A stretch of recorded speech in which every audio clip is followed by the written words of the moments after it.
And when you really think about it, I don't think it's so much a male loneliness epidemic as much as women are just bored. Like, what is the reason of even getting with a man if you already know the pattern? A lot of the videos I've been posting about how men are not approaching women keep surfacing common themes.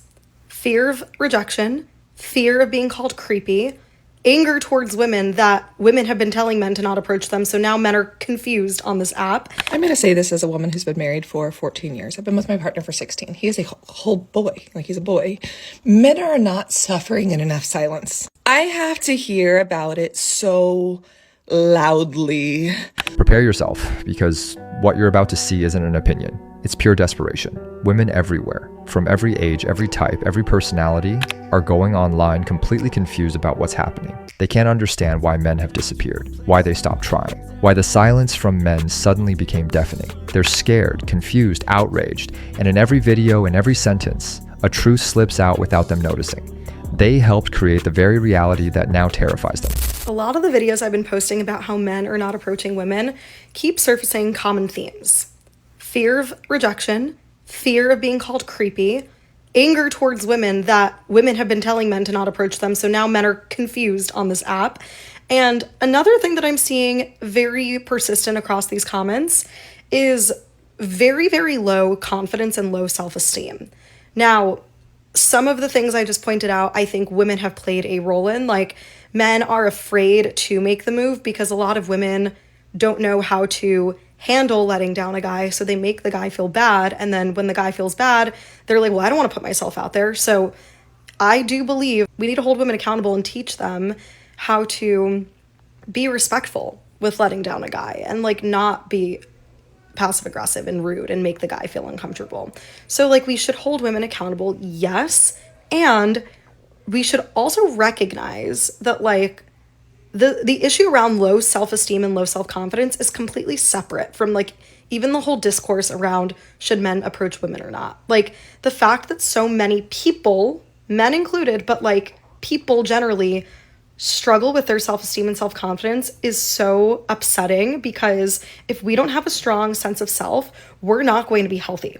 We're not going to have a healthy mind. We're not going to treat our bodies in a healthy way. And we're not going to have a healthy spirit if you take it a step further. So what I think we really need to start addressing is, how do we create a society with people who are more confident, have higher self-esteem, and have a stronger sense of self, so that they don't let other people's perceptions of them and things that they can't control negatively influence themselves and their self-perception. Because when we start to believe these really negative stories and narratives in our head, we start to behave in ways that are not actually setting ourselves up for greater success in life. So there's a lot of problems that I'm talking about here. The discourse on like, should men approach women or not, I think is a little separate, but still related to and contributes to the fundamental finding that I'm seeing here, which is like, a lot of people, men specifically in the context of relationships, have very low self-confidence and self-esteem, which is why rejection is so crippling to them. She talks about men's low self-esteem and insecurity as if it all came out of nowhere, completely ignoring the fact that for years, many men were treated like intruders just for showing interest. Now that men have stepped back, she finally notices the emptiness they left and tries to balance the conversation by blaming both sides. But the truth is simple. When men were rejected with respect, they tried again. When they started being humiliated, mocked, and exposed online, they stopped. This isn't a crisis of male confidence. It's a natural reaction to constant disrespect. The same people who burned the bridge are now complaining that no one is crossing it. And when you really think about it, I don't think it's so much a male loneliness epidemic as much as women are just bored. Like, what is the reason of even getting with a man if you already know the pattern? Most men are boring and predictable. And at this point, y'all have shown your whole ass to the whole world. Here are the stages of how men act in relationships. Stage 1, love bombing. Stage 2, stealing your personality. Stage 3, realizing they'll never be as cool and funny and awesome as you, and developing jealousy and resentment towards you. And 4 is tormenting you until you break up with them, because they're jealous and resentful of you because you're a bad bitch. And step 5 is using his newly acquired personality to bag and trap other bad bitches and eventually marry someone and torment them to their grave. That's why y'all are lonely. You're boring. You have no personality of your own. The way that most of you are able to bag and trap women is that initial love bombing stage. Everything else after that is not dependent on your unique personality. Most women have caught on, and there's a male loneliness epidemic. It's a male boringness epidemic. Like the jig is up, like you're done. It's not fun, cute, or exciting anymore. It's old and it's played out, and women are sick of it. And honestly, women have noticed this everywhere. Like the male gaze, boring, predictable, symmetrical, non-complex, non-challenging. This is how men, quote unquote, build societies. Boring and predictable. It's patriarchy and war every time. Do something different. We're so fucking bored. There's no mystery. There's no surprise. Even when women are unalived by their husbands now, we're unsurprised. It's become predictable. It's become a pattern.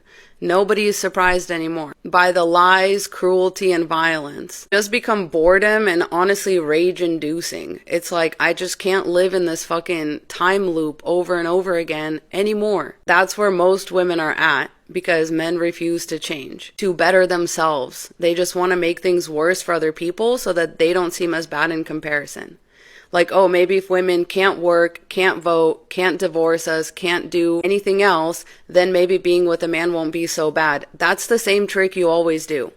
That's the same thing you always do. It's nothing new. Women are so used to this. It's just boring at this point. And what's even more unattractive on top of that is that anytime you're challenged, you can't rise to it. Like, challenge is not a thing for men. That's why you're boring. So once again, I'm bringing it back to you're fucking boring because you don't like challenge. You don't like to do things for that thing's sake. Only interested in things that involve dominance or submission or a hierarchy or a scoring system or a ranking system. All of that is boring.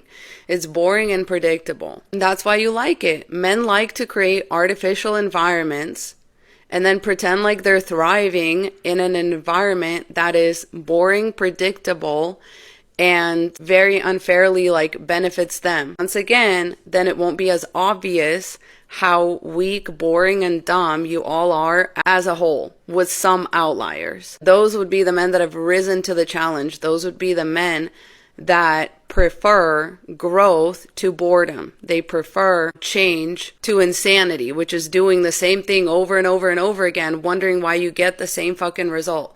The male loneliness epidemic is nothing new. It's been with us since the dawn of time. Even in hunter-gatherer times, for every 17 women that reproduced, only one man did. That's the male loneliness epidemic. It's always been with us. It will always be with us. Until men decide to take the fucking training wheels off of these boring, predictable, nauseating systems. But yeah, just so you know, it always comes to this. Men are boring. Stay safe out there, ladies. I love you so much. Godspeed. She's become the exact reflection of the culture she criticizes, exaggerated, emotional, and completely detached from reality. She paints men as boring, predictable, and mediocre, without realizing she's describing the type of man she repeatedly chose. Her issue isn't male boredom. It's her inability to see virtue, stability, and character as valuable. She only reacts to chaos, drama, and constant stimulation. And when she does meet a solid man, she calls him boring. In the end, it's not that men are boring women. It's that many women can no longer connect with anything that isn't an emotional roller coaster. I'm going to say this as a woman who's been married for 14 years. I've been with my partner for 16. He is a whole boy. He's a boy. Men are not suffering in enough silence. I have to hear about it so loudly. The way the men are struggling. They're so lonely. They're isolated. Men who have been able to own things, run things, buy things, sell things, apply for things without question since the dawn of this made-up teenager, this petulant teenager of a nation we live in. They have literally been like, hey, you can at least buy land, right? You can buy anything else you want, including people. It's gonna be awesome. They're lonely. Their grandmothers survived their child bride marriages where 61-year-old men showed up at their dad's house and 15-year-old granny got sent off to be married and she had 9 babies and was on Quaaludes through the 50s when she had a live-in slave that got to go home at night to raise their own families raise her babies, that wasn't allowed to use the bathroom in her house, or your grandfather would beat her. They're so lonely. They're so, women have to listen to boy Bible full time in this country, while boy little red button men fight with each other over Casa Dojo army grounds, and they're on their headphones yelling at each other like, take the land, man, take the land. And that's what they're doing as whole ass grown-ups. They're not suffering in enough silence. They're warring loudly. They're destroying whole economies loudly. They're beating their wives and leaving bruises still loudly. They're claiming they're going to stop drinking and then pulling drinks out from under podiums loudly. They're losing half of their stocks, or 30% or whatever, so loudly that they have to do this so they can all make money on the up and down to make themselves all feel better, because they all threw a party to feel sad for how sad they were that their buddies were losing money. So they just implemented their little plan to gain and lose money multiple times so that they won. You always win. But loudly. Their numbers are out there loudly. What they're worth is out there loudly. How much money they make a day on their yachts while their kids skip meals to feed their grandkids is loud. So I'm just going to say it. I don't think the men's loneliness epidemic is quiet enough. They're not suffering in enough silence. It's just from me. She turns complex social issues into a childish caricature of bad boys running the world. But what really shows is deep resentment and a lack of personal accountability. She reduces men to loud tyrants while ignoring the obvious. Almost everything that gives her security, comfort, and freedom today was built by men who worked and died quietly. Calling them loud boys is just a polished way of dismissing responsibilities she would never take on herself. And ironically, while accusing men of complaining loudly, she does the exact same thing, loudly, dramatically, and without depth.